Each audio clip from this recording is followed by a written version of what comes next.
नमस्कार दोस्तों, मैं आपकी होस्ट सैंडी आज आपके लिए लेकर आई हूँ एक कथा राम भक्त हनुमान। आइए शुरू करते हैं।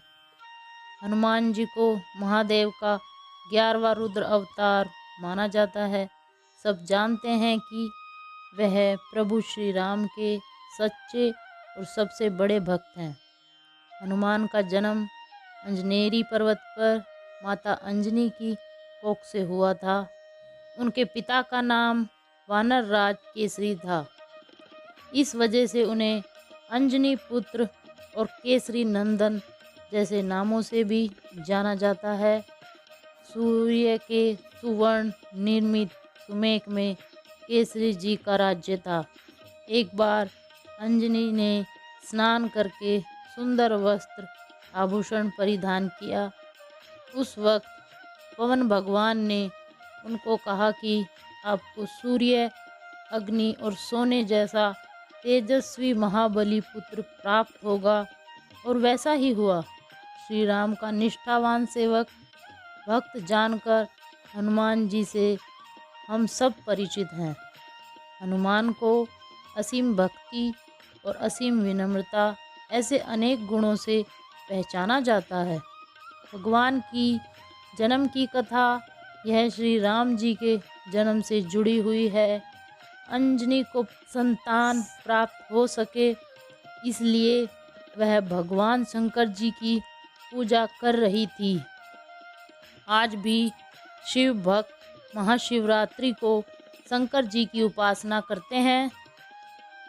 इस बीच अयोध्या के राजा दशरथ और उनकी 3 रानियां भी उनको पुत्र प्राप्ति हो सके, इसलिए भगवान की आराधना कर रही थी।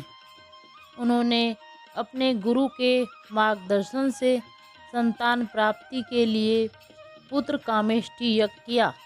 यज्ञ के समापन पर तीनों रानियों को भगवान से खीर प्रसाद में मिली। भगवान रानी कैकेयी को खीर दे रहे थे, तब एक पंछी वहां पर आया और पंछी ने अपनी चोंच से मुंह में खीर भरकर वहां से उड़ गया। पर उड़ते समय उसके चोंच से वह खीर अंजनी के हाथ पर गिरी। अपने आप अपने हाथ में गिरी हुई खीर अंजनी जी ने भगवान का प्रसाद समझकर खा लिया। दिव्य प्रसाद के प्रभाव में अयोध्या के तीनों रानी और अंजनी इन सबको पुत्र हुए। केसरी और अंजना, इनको जो लड़का हुआ वह ईश्वर अवतार दिख रहा था। उन्होंने उसका नाम मारुति रखा। वायुदेव की वजह से, उनकी शक्ति की वजह से वह खीर अंजना के हाथ में आया था। इस वजह से मारुति को पवन पुत्र भी कहते हैं। शंकर जी की कृपा से होने वाला यह बलवान मारुति रुद्र अवतार मतलब शंकर जी का अवतार होने की श्रद्धा से लोग उन्हें मानते हैं। बचपन से ही मारुति को बहुत सारी शक्तियाँ प्राप्त हुई थी। एक दिन सूर्य उदय के समय उसके छोटे से लाल रंग के सूर्य को देखकर मारुति को वो सुंदर लड्डू लग रहा था। उसको निगलने के लिए हनुमान जी ने उड़ान भरी। इंद्रदेव के साथ साथ सभी देव भयभीत हो गए। इंद्रदेव ने सूर्य और पृथ्वी को बचाने के लिए अपना वज्र मारुति की तरफ दे मारा। इस वजह से मारुति मूर्छित हो गए। अपने पुत्र की ऐसी स्थिति देखने के बाद पवन देव ने सभी सृष्टि की वायु बंद कर दी। उस वजह से सभी जानवर और इंसानों का अस्तित्व खतरे में आया। उसके बाद सभी देवताओं ने मारुति को मूर्छा अवस्था से बाहर निकाला और पवन देव को शांत करके पहले जैसी वायु पर्यावरण में लाए।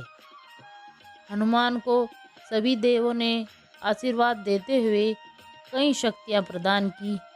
ब्रह्मा देव ने अमितायु, इंद्रदेव ने वज्र से पराजित न होने का, सूर्य देव ने अपने शतांश तेज से युक्त और संपूर्ण शास्त्रों का निष्क्रिय होने का और पानी से अभय रहने का, यम जी ने यमदंड से अवध और पत्थर से नष्ट न होने का, शंकर जी ने अजय योद्धा पर विजय प्राप्त करने वाला और विश्वकर्मा ने सभी प्रकार के असहयोग अस्त्र और शस्त्र कभी भी क्षति न होने वाला वर दिया।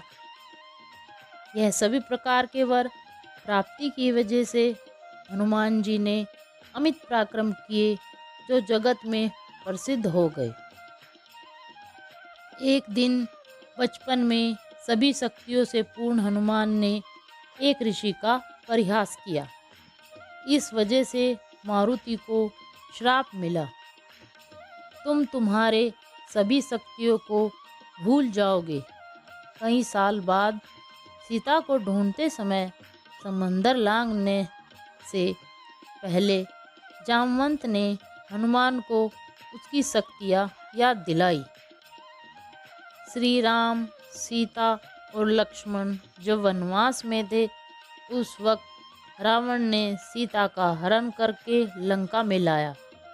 राम लक्ष्मण सीता को ढूंढते रहे, तब उनकी हनुमान जी से भेंट हुई। इधर से आगे हनुमान सीता को ढूंढने लगे, रावण से लड़ाई करके राम की मदद की और आगे जिंदगी भर राम की मन से भक्ति की।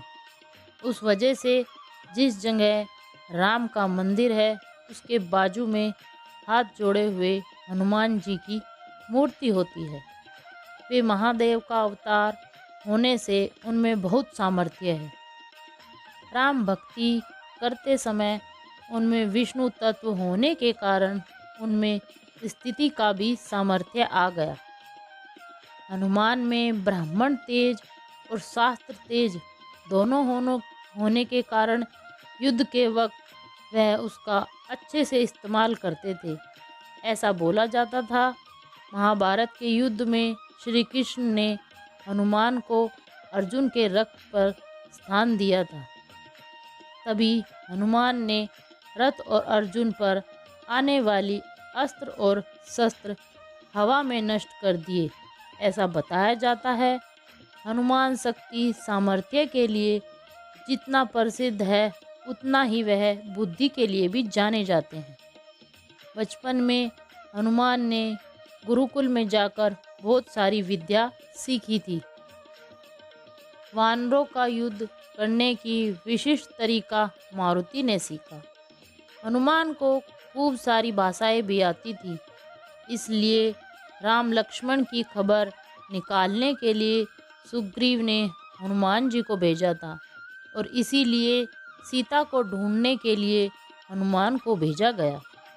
समुद्र लांघना, समुद्र पर सेतु खड़ा करना, दुश्मनों का नाश करना, लक्ष्मण जी के लिए संजीवनी बूटी लाना, इससे हनुमान की शक्तियों का अंदाज़ा मिलता है। हनुमान चिरंजीवी मतलब अमर हैं, ऐसी भक्तों की धारणा है। इस वजह से आज भी भक्त बोलते हैं कि वह भक्ति रूप में अभी भी जिंदा हैं। हिंदू धर्म में हनुमान जयंती यह बड़े आनंद से और उत्साह से मनाई जाती है। उनके बारे में जितना बोला जाए और लिखा जाए सब कम है। जब जब कोई संकट में आए वो याद आते हैं, जब जब जी घबराए वो याद आते हैं, जब जब बल और बुद्धि की बात हो उनकी याद आती है, जब सच्ची भक्त और भक्त की चर्चा हो उनका नाम लिया जाता है। आज भी हर घर में हनुमान चालीसा गाई या सुनी जाती है। इस तरह वो हमेशा हमारे साथ हैं। इसलिए इस प्रार्थना के साथ कि बजरंग बली आप सब पर आशीर्वाद बनाए रखें। तो दोस्तों, कैसी लगी आपको हनुमान जी की ये कथा? अगर पसंद आई हो तो कमेंट करें, लाइक करें, शेयर करें और अगर चैनल पर नए हों तो सब्सक्राइब करें। आप सभी का धन्यवाद।